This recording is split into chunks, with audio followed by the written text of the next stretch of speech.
There's something strange in your neighborhood. Who are you going to call?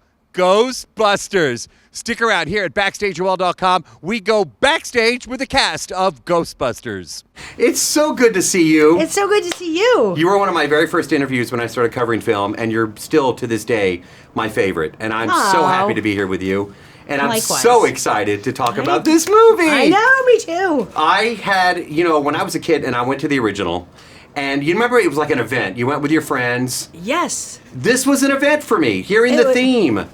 I know when that theme comes, it's like, it's a little crazy. There is a visceral response to that song that, like, I defy anyone not to be like. Do you remember the words? Oh my God. Come on. Do I have it on my phone. I wasn't even going to ask, but the only one I know is I ain't afraid of no ghosts. Oh my God, no. If there's something strange in your neighborhood, who are you going to call? Okay, good. First day on the... And then the funniest one is always for no reason other than Ray Parker Jr. knows when he goes, I hear it likes the girls. I'm always like, what? Okay, I should have come up with that line too. I was like, here I am going, I ain't afraid of no ghosts. Okay, first day on the set though, when you're looking around, I want to know what that feeling was like. We're actually here, we're doing this. Crazy.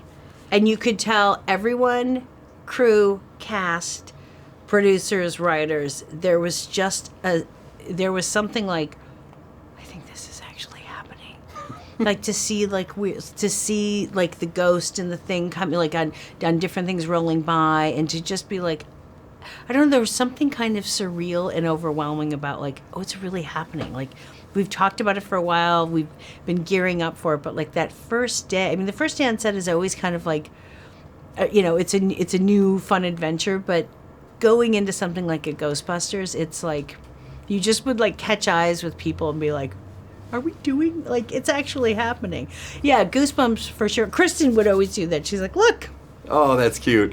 Did you, I want to talk about, there was a story going around, and it's either true or false. Oh, no. Did you really live in a haunted house? What? Because I'm like, I've known you for a while, and I'm like, I can imagine. That has been blown up. I mean, no, it wasn't like, I levitated for 6 years. And like, you haven't mentioned it to anyone. I lived in a house in Boulder, Colorado when I was 19. We were the first people, it was like me and 9 million friends in college. And we all rented this house. We were the first people that weren't part of the family. It was about a 110-year-old house. And I, of course, ran in and thought I was very, very clever. I bolted upstairs and realized there was a second doorway, and I went up to the attic, which was massive. And I knew we were living with like 3,000 people, and I was like, I call this room! Like, what a jerk. And then as everybody else picked their rooms, and I figured like 3 or 4 other people were going to end up there with me. The house was great. The attic was very strange. And everybody knew it. And they all stayed like 3 and 4 people to a tiny room because they're like, we're not sleeping up there. Enjoy that big room. And I was like, guys, can I come back downstairs? They're like, nope. And then even when I had people visit, they were like, yeah, the house is great. The attic is real weird. Really weird. And it wasn't menacing.